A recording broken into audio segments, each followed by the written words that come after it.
My dear student, today we will learn very important numericals of chapter number 7, alternating current. And this numerical is totally depend upon Q factor, resonance frequency, energy, okay, and find the power of given values. Okay, so now let's start question number 6.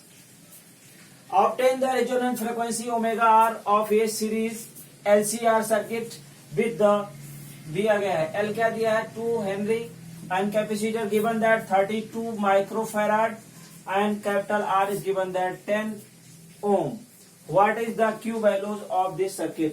कहने का ये मतलब है इस questions में हमें दो चीजें बतानी है, रेजोनेंस फ्रीक्वेंसी क्या है उसकी वैल्यूज निकालनी है और दूसरा क्या Q वैल्यूज निकालनी है. ठीक है, तो सबसे पहले जो वैल्यूज दी गई है उसको हमें लिखना है. तो गिवन दैट लिखिए, गिवन दैट क्या क्या दिया है एलसीआर सर्किट में. एल दिया है, इंडक्टर दिया है 2 हेनरी, ठीक है, and C also given 32 microfarad.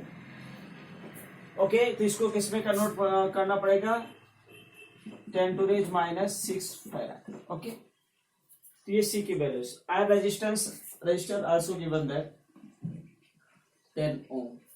We want to find first resonant frequency means omega R. फिर इसके बाद क्या निकालना है Q. तो हमें 2 वैल्यूज फाइंड आउट करनी है. तो इससे पहले सबसे पहले हमें क्या करना पड़ेगा, जब ये क्वेश्चन हमें रेजोनेंट फ्रीक्वेंसी अगर फाइंड आउट करनी है, Q फैक्टर फाइंड करना है, तो फार्मूला पता होना चाहिए. तो चलिए बताइए रेजोनेंट फ्रीक्वेंसी का फार्मूला. कितने लोग बता सकते हैं? सभी लोग, वेरी गुड. तो चलिए बताइए, इसको ओमेगा आर से डिनोट करते हैं. क्या होगा 1/√LC. गुड. अब इस फार्मूले में एल और सी की वैल्यूज हमें सब्स्टिट्यूट करनी है. ठीक है, तो चलो लिख दो. तो ओमेगा आर इक्वल टू क्या आएगा 1/, what is value of L. L is given that 2, यहां पे लिखोगे 2. एल की वैल्यू कितनी है 32 इंटू 10 to the -6. तो यहाँ पे कर दो 32 into 10 to the -6. Okay, now multiply करना है आपको 1/√64 इंटू 10 to the -6.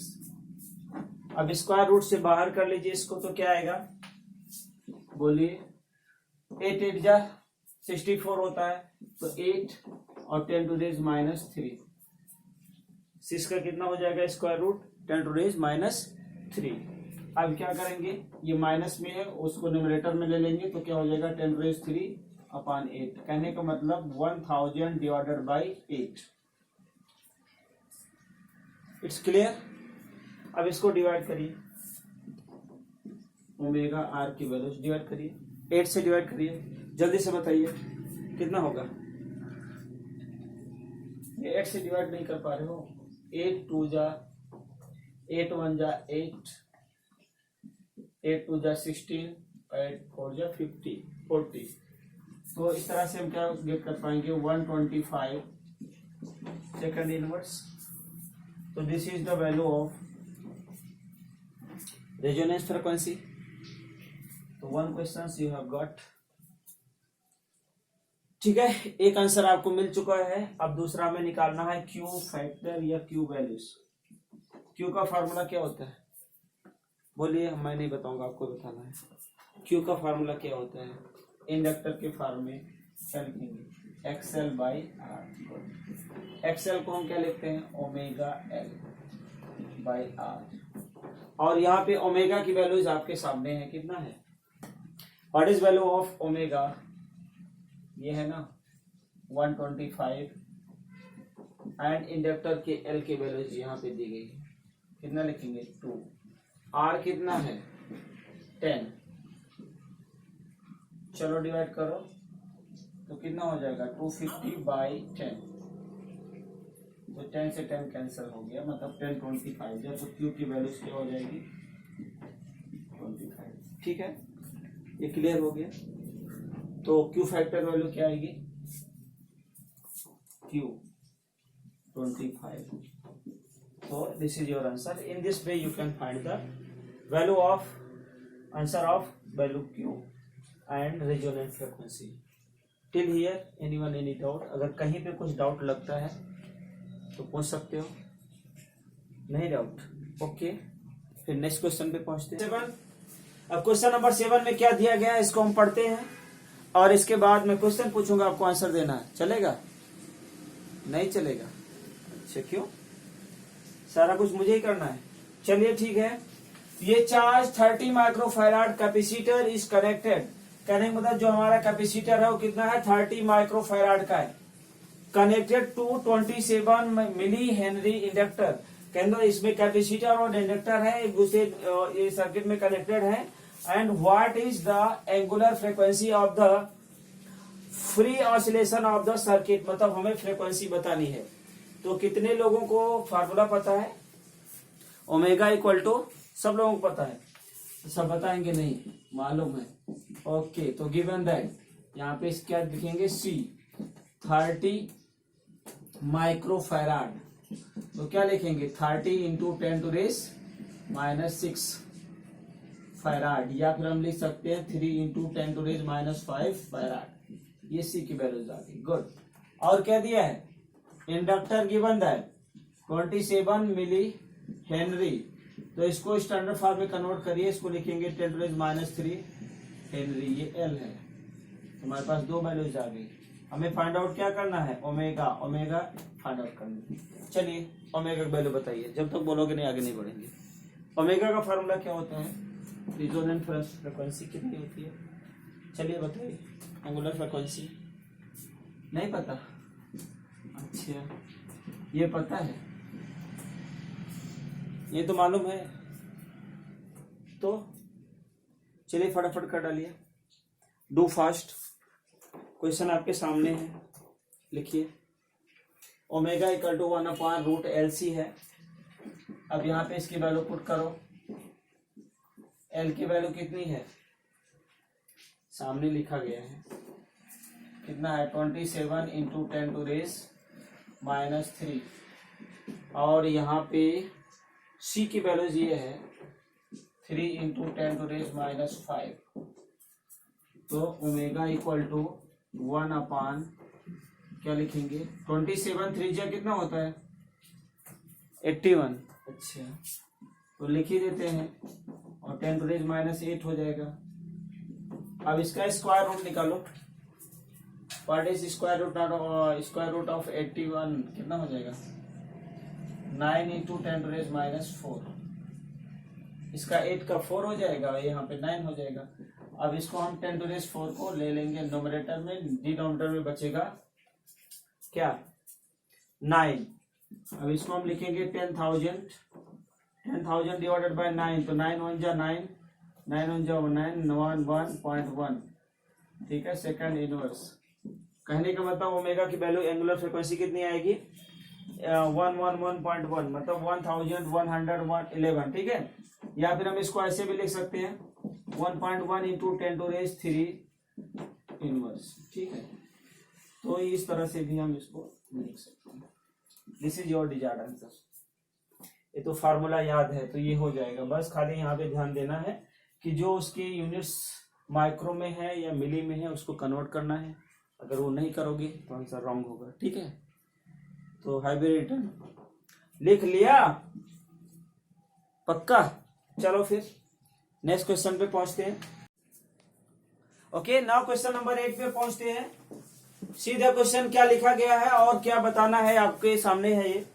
तो देखिए question number 8, suppose the initial charge on the capacitor is in question number 7। कहने का मतलब वहां पे कैपेसिटर की वैल्यू दी गई थी।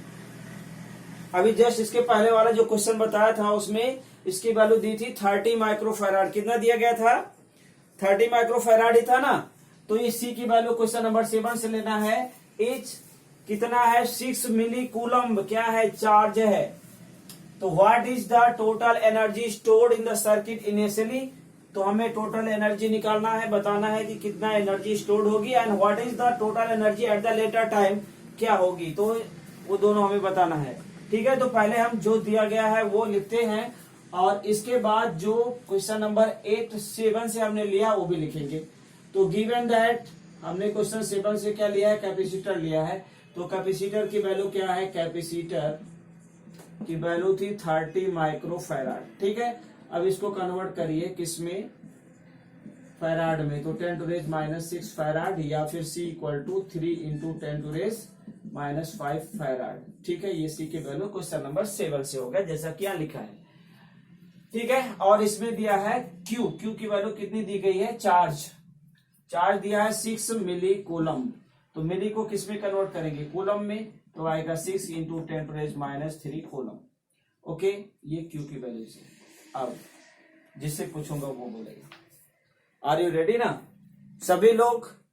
अच्छा, क्या पूछने वाला हूं ये तो भी बताया नहीं मैंने, क्या पूछूंगा?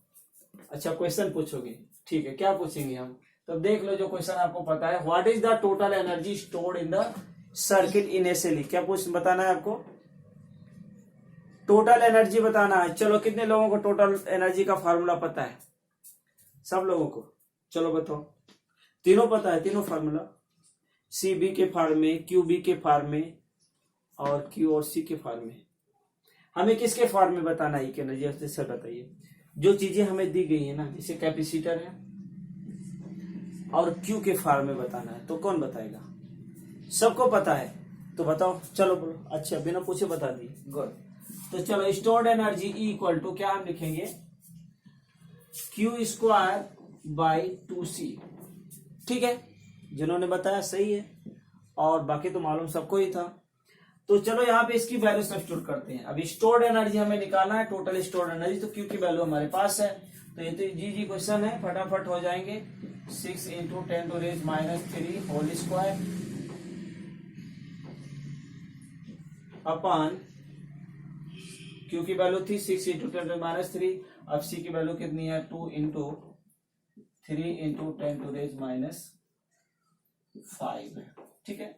अब क्या करेंगे, ओपन द ब्रैकेट, 6 6 36, 10⁻⁶, और नीचे आएगा 6 इंटू 10⁻⁵। तो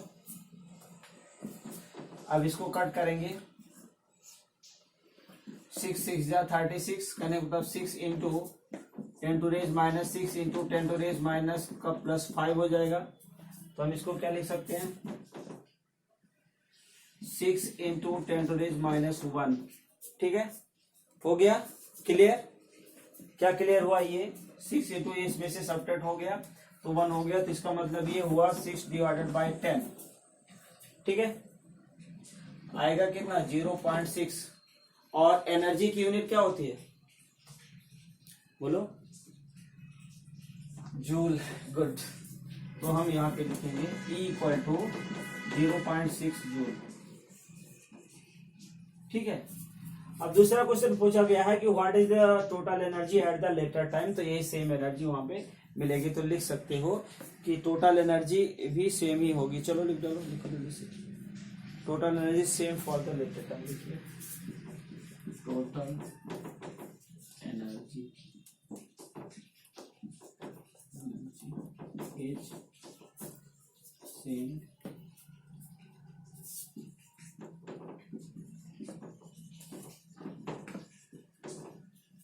ठीक है। तो this is your answer, okay. अब क्वेश्चन नंबर 9 पे हम पहुंच चुके हैं। और दोस्तों देखिए क्वेश्चन में क्या कहा गया है और क्या दिया गया है और क्या निकालना है। क्वेश्चन में वैल्यूज बहुत दी गई हैं, लेकिन जो हमें जरूरत है वही लेना है, ठीक है। अब हमें सोचना है, क्वेश्चन को पढ़ना है और क्या दिया गया है। तो क्वेश्चन को ध्यान से पढ़िए। A series LCR circuit with the R equal to 20 ohm, मतलब रेजिस्टेंस हमारे पास दिया गया है 20 ओम है, एंड इंडक्टर भी गिवन दैट है, एलसीआर सर्किट है, तो इसमें आर की भी वैल्यू दी है, एल भी दिया है और सी भी दिया है। Is the connected to the variable frequency 200 volt, मतलब ये भी दी गई है। वोल्टेज भी दिया गया है, मतलब हमारे पास पावर सप्लाई कितना दी जा रही, 200 volt supplying equal to the natural frequency of the circuit. ये पॉइंट इंपॉर्टेंट है। क्या बताया गया कि जो variable frequency 200 volt AC supplies equal to the natural frequency of the circuit. Natural frequency के लिए क्या इक्वल होता है, क्या वैल्यूज कांस्टेंट होती है, क्या वैल्यूज होती है, वो अभी हम चर्चा करेंगे, आपको ही बताना है। What is the average power transfer to the circuit in one complete cycle. कहने का मतलब जो हमें क्वेश्चन में पूछा गया है वो पावर बताना है, पावर कितना है।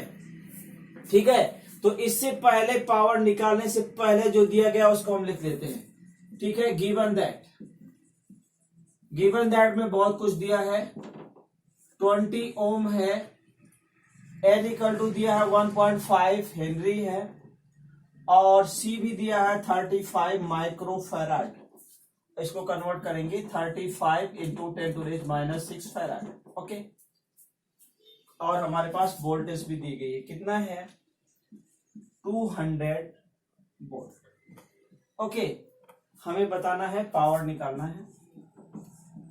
ठीक है, power average power transfer to the circuit in complete ये बताना है। और एक रिलेशन बताया गया है कि जो हमारी फ्रीक्वेंसी है, वेरिएबल जो फ्रीक्वेंसी है ओमेगा, वो किसके बराबर है। ये फ्रीक्वेंसी जो बताया गया है वो नेचुरल फ्रीक्वेंसी के बराबर होती है। और मैं जानना चाहता हूं कि नेचुरल फ्रीक्वेंसी के लिए जो इंडक्टर होता है और कैपेसिटर का क्या रिलेशन होता है। Anyone can say? Natural frequency के लिए जो वैल्यूज होती है उसमें चलिए XL इक्वल टू XC होता है, जबकि हमें ये पता है कि अगर XL XC के बराबर होगा तभी नेचुरल फ्रीक्वेंसी ओमेगा हमें निकाल पाएंगे। और यहाँ पे जेट एम्पीडेंस का फार्मूला हम लोगों को पता है, वो फार्मूला कौन सा होता है, R² plus XC minus XL whole square. ठीक है, ये फार्मूला होता है। अगर ये दोनों वैल्यूज बराबर है तो हम क्या लिख सकते हैं, Z equal to √R² plus 0। कहने का मतलब Z इक्वल टू R हो जाएगा। अगर ये चीजें आपको क्लियर हो रही हैं, अगर आपके कंसेप्ट क्लियर हैं कहां पे नेचुरल फ्रीक्वेंसी के लिए, तो ये क्वेश्चन आप कर पाएंगे। नहीं तो फार्मूला क्या लगा, वैल्यूज बहुत, इसकी जरूरत नहीं है, इसकी जरूरत नहीं, कहां जरूरत है, मगर दिया गया है। आप सोचोगे ये फार्मूले में कहां लगाएं, कैसे करें। ठीक है, अब हमें पावर का फार्मूला आप लोग बता दीजिए, बाकी का हम कुछ नहीं पूछ रहे। चलिए, पावर का फार्मूला हमारे पास क्या है, जेड की वैल्यूज आर गेट हो गई है। अब चलिए बताइए पावर का फार्मूला कितने लोगों को मालूम है, टेल नाउ। सोच लीजिए जितना सोचना है, जल्दी करिए। आया किसी को? नहीं आया? अरे कैसे इतने गलती कर रहे, इतना कैसे भूल गए इतनी जल्दी। पावर ट्रांसफर फॉर दैट, चलो मैं बताता हूँ। चलो लिखिए, तो P का टू हम क्या लिखते हैं, B²/A। कभी जेड पढ़ा था ना, तो लिख दो यहाँ पे B²/, जेड की जगह पे क्या लिखेंगे, R लिखेंगे, क्योंकि ये क्या है, जो फ्रीक्वेंसी वेरिएबल फ्रीक्वेंसी है वो नेचुरल फ्रीक्वेंसी के बराबर है। इसलिए हम यहाँ पे रेजोनेंस फ्रीक्वेंसी, जो हमारा नेचुरल फ्रीक्वेंसी का जो फार्मूला है वहां पे आपने पढ़ा था कि इंडक्टर जो है कैपेसिटर के बराबर होता है, तभी ओमेगा की वैल्यू आती है। तो उसके बेसिस पे हमने ये इसको बराबर करने पे XC माइनस XL 0 हो जाएगा, और हमें क्या मिलेगा, जेड की जगह पे R मिलेगा।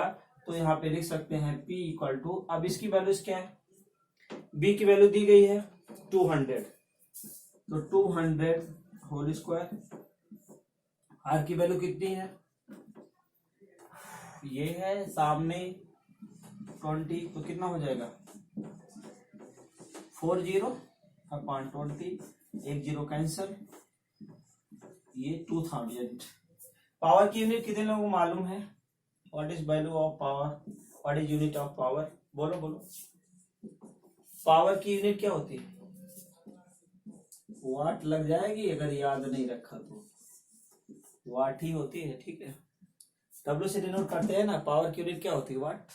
अगर यूनिट नहीं याद रही तो वाट लगेगा, मतलब ये आप आधा मार्क आपके चले जाएंगे, हाफ मार्क कट जाएंगे बोर्ड में। ठीक है, तो in this way you can solve. समझ में आ गया। यहाँ पे ये पॉइंट तो स्टेट है, ये चीजें हमें समझ में आनी चाहिए। नेचुरल फ्रीक्वेंसी और ये वेरिएबल फ्रीक्वेंसी, ये जो रिलेशन है यहाँ बताया गया, और नेचुरल फ्रीक्वेंसी के बराबर है। फिर हमें वहां पे अपना दिमाग लगाना है, अगर ये बराबर है तो जेड की वैल्यू क्या होगी। ओके, क्लियर हो गया सबको, राइट डाउन। ओके, अब क्वेश्चन नंबर 10 पढ़ेंगे, और क्या दिया गया है ये ध्यान से पढ़ेंगे, हम रीड करेंगे क्वेश्चन में क्या गिवन दैट है। तो ये radio can tune over the frequency range of 400 megawatt broadcast band है, जिसमें इसकी वैल्यूज दी गई है। कितना दिया है, 800 किलोहर्ट्ज एंड 1200 किलोहर्ट्ज। मतलब एक वैल्यूज है फ्रीक्वेंसी की, कितनी है 800 किलोहर्ट्ज, और दूसरी वैल्यूज दी गई है 1200 kilohertz. If the LC circuit has and the effective of inductance of 200 micro Henry, अगर इसमें सर्किट में, एलसी सर्किट में जो इफेक्टिव इंडक्टेंस है वो 200 माइक्रो हेनरी है, तो what must be the range of its variable capacitor. तो हमें वेरिएबल कैपेसिटर की वैल्यूज निकालनी है दोनों रेंज में। अगर ये फ्रीक्वेंसी है तो क्या होगी और ये फ्रीक्वेंसी है तो क्या होगी। इससे पहले जो हमें दिया गया वो हम लिखेंगे, और क्या निकालना है, हमें कैपेसिटर निकालना है। और किसके पॉइंट ऑफ व्यू से फाइंड आउट बताना है, रेजोनेंस फ्रीक्वेंसी। अगर हमें निकालना है नेचुरल फ्रीक्वेंसी, अगर हमें पता है तो हम इजीली इसको फाइंड कर पाएंगे। ठीक है, तो चलिए गिवन दैट में लिखिए पहले जो दिया है। गिवन दैट क्या दिया है, फ्रीक्वेंसी दी गई है। मान लेते हैं एक फ्रीक्वेंसी है, फर्स्ट क्या दिया है 800 फ्रीक्वेंसी। न्यून कितना दिया है 800 किलो हर्ट्ज।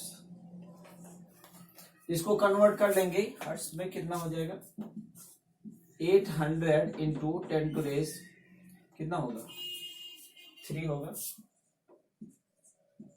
या फिर हम इसको लिख सकते हैं nu one equal to 8 into 10 to raise 5 hertz. दूसरी हमारी फ्रीक्वेंसी है इसमें न्यू टू, जिसकी वैल्यू है 1200 किलो हर्ट्ज। तो सेम वे हम इसको भी लिखेंगे। ठीक है, आप न्यू टू यहाँ पे वैल्यूज दी गई क्या 1200 किलो हर्ट्ज है, तो 12 को हम क्या लिख सकते हैं, पहले इसको कन्वर्ट कर लेंगे 1200 इंटू क्या लिखेंगे 10 टू रेज 3 हर्ट्ज। अब इसको हम लिख सकते हैं 12 इंटू 10 टू रेज 5, ये 2 है ना 100 है तो क्या हो जाएगा हर्ट्ज हो गया। तो हम इसको सिंपल जितना हो सके उतना कर लेते हैं। तो हमारी फ्रीक्वेंसी दूसरी दी गई है। बाकी दिया क्या, गिवन दैट इंडक्टर दिया गया, एन इज गिवन दैट कितना है 200 माइक्रो हेनरी। तो माइक्रो को भी हेनरी में कन्वर्ट करना पड़ेगा, तो कितना आएगा 200 इंटू 10 टू रेज -6 एच। अगर इसको हम और शॉर्ट करें तो 2 इंटू 10 टू रेज -4 हेनरी लिख सकते हैं। तो ये सारी तो रही गिवन वैल्यूज। अब हमें बतानी है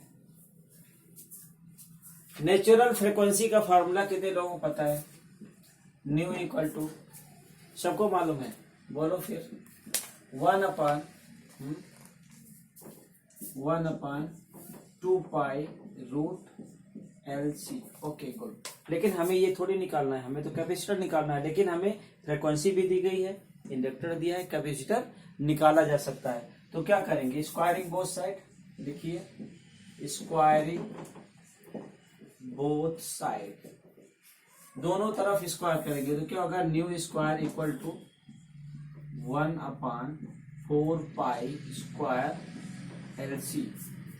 अगर हमें C निकालना है तो हम C की वैल्यूज को कैसे लिख सकते हैं, C इक्वल टू C को उधर ले जाएंगे, बाकी को इस साइड में लिख देंगे।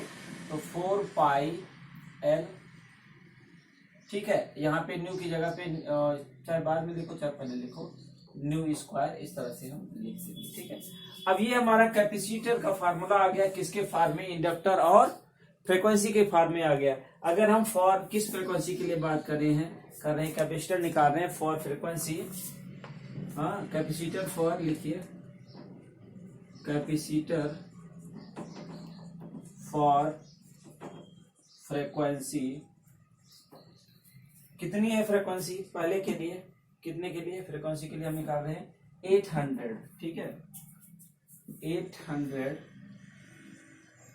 को हम क्या लिख सकते हैं 8 इंटू 10 टू रेज 5 हर्ट्ज के लिए अगर हम निकाल रहे हैं तो C इक्वल टू क्या लिखेंगे। अब फार्मूला तो यही लगेगा, C1 पहले के लिए C की वैल्यूज क्या आएगी 1/4 पाई स्क्वायर, यहाँ पे पाई स्क्वायर होगा। ठीक है, pi square L new one square. ठीक है, अब पहले के लिए हमने क्या लिया न्यू वन, इसके लिए लिया तो इसकी वैल्यूज को सब्स्टिट्यूट करेंगे। ठीक है, चलिए कैलकुलेशन आपको करना है, बाकी तो मैं कर दूंगा। तो ये 4 है, इसकी value 3.14 whole square into L inductor कितना है 2 इंटू 10⁻⁻⁴ और जो दिया गया है ये है ये न्यू पहले के लिए 8 इंटू 10⁵ होल स्क्वायर। ओके, अब कैलकुलेशन करेंगे जितना पास, पहले ब्रैकेट ओपन कर लीजिए। तो ये 4 2 जा कितना होता है 8 इंटू 3.14 होल स्क्वायर इंटू 8 8 जा 64 इंटू 10⁻10 इंटू 10⁻⁻⁴, मतलब ये 4 और इसका 10 इतना लिख दिया। ठीक है, अब यहाँ पे क्या करना है हमें, इसकी पावर का तो हम कर लेंगे कि पावर की वैल्यूज कितनी है यहाँ पे हम लिख लेंगे, लेकिन अब इसकी वैल्यूज जो न्यूमेरिकल वैल्यूज है उसको हम कैलकुलेट करेंगे। तो चलिए लिखिए 8 इंटू 64, ठीक है, इंटू क्या लिखेंगे 3.14 होल स्क्वायर इंटू 10⁻⁶। ओके, यहां तक क्लियर दिख रहा है? ठीक है, अब आगे हम बढ़ते हैं, दूसरी साइड में पहुंचते हैं। अब ये कैलकुलेशन आपको तो करना पड़ेगा। कैलकुलेटर है ना आप लोगों के पास? Everyone have a calculator. तो आपको मल्टीप्लाई करना है c इक्वल टू हमने लिखा है, अब ये 10⁻⁶ है तो इसको ऊपर ले जाएंगे तो 1 इंटू 10⁻⁻⁶ हो जाएगा, और नीचे जो बच रहा है उसको मैं लिख रहा हूं, और इसको मल्टीप्लाई करिए 6 8 4 जा 64, नहीं तो कैलकुलेटर से करिए आप लोग। 64 इंटू 8 इंटू 3.14 इंटू 3.14, ठीक है, करिए कितना होता है। मल्टीप्लिकेशन कर लिया, कितना आ रहा है नहीं बताओगे? 50 कितना है? 50 थोड़ी बोलेंगे, 5000 बोलेंगे ना। 5048, और कुछ है हमारे से छोड़ो ना उसको। ये क्या हो जाएगा 10⁻⁻⁶। चलिए अब क्या करें, अब हमें डिवाइड करना है 1 डिवाइडेड बाई 5048, कितना हो जाएगा? अगर देखो इस तरह से अगर नहीं आ रहा है, अगर हमारे पास कैलकुलेटर नहीं है तो क्या करेंगे, इस वैल्यूज को 5 या फिर 0.5 करेंगे तो 10 की पावर इधर ले लेंगे तो 5 से डिवाइड कर देंगे तभी वैल्यूज हमारी आ जाएगी। अगर कैलकुलेटर है तो लिख डालो। चलो कितना आ रहा है 1 डिवाइडेड बाई 5048, कितना वैल्यूज आ रही है 0.000 कितना है बोलो 0.00, अच्छा 198 बस, और भी है छोड़ो, कितना हो गया बहुत वैल्यूज आ गई, और ये 10⁻⁶ तो यहाँ पे ऑलरेडी रहेगा। अगर हम इसी को अगर इंटीजर में बदले इसको तो 1 2 3 4 5 6, तो हम लिख सकते हैं 198 इंटू 10⁻⁻⁶ इंटू 10⁻⁻⁶, तो कितना हो जाएगा 198 इंटू 10⁻12 फैराड। इसकी वैल्यू फैराड 10⁻12 क्या होता है पिको होता है, तो आप ऐसे भी लिख सकते हो, अगर ऐसा लिखते हो तभी सही है, और आप इस फॉर्म में लिखते हो 10 की पावर में तब भी करेक्ट है। तो कहने का ये मतलब है अगर फर्स्ट 800 किलो हर्ट्ज फ्रिक्वेंसी पे अगर हमने वैल्यूज ली तो कैपेसिटर की जो रेंज है वो 198 पिको फैराड आती है। ठीक है, अब same process same values similarly हमें वही वैल्यूज निकालनी है, किस फ्रिक्वेंसी के लिए, सेकंड के लिए जो 1200 किलो हर्ट्ज है उसके लिए हमें निकालना है, और इसके बाद सिर्फ कुछ नया करना है नहीं, ये फार्मूला सेम वही लगाना है। कौन सा? C equal to 1/4πL, new की जगह पे न्यू 1 है जहां पे वहां पे न्यू 2 कर देना है। तो हैव वी रिटर्न दिस, पूरा कंप्लीट लिख लिया। कहीं पे कुछ डाउट, कैलकुलेशन मिस्टेक नहीं होनी चाहिए, कहीं हो गया तो आंसर जाएगा फिर। ठीक है, तो यहाँ पे हम इसको रफ कर रहे हैं अभी। अब फार्मूला तो याद है ना अभी C का जो हमने निकाला था, देख लेना पीछे अगर भूल गए तो। C इक्वल टू क्या है, अब हम क्या निकालेंगे, कैपेसिटर फॉर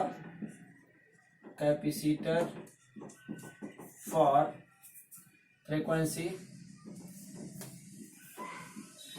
कौन सी फ्रीक्वेंसी है 1200 किलो हर्ट्ज।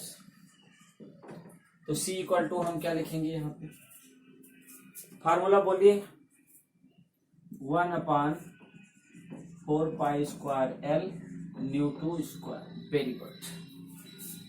अब यहाँ पे इसकी वैल्यूज को सब्स्टिट्यूट हमें करना है, तो 1/4 4, पाई की वैल्यू है 3.14 होल स्क्वायर, और एल की वैल्यू थी 2 इंटू 10 टू रेज माइनस 4, और ये है 12 इंटू कितना था, into 12 into 10 to raise 5 whole square.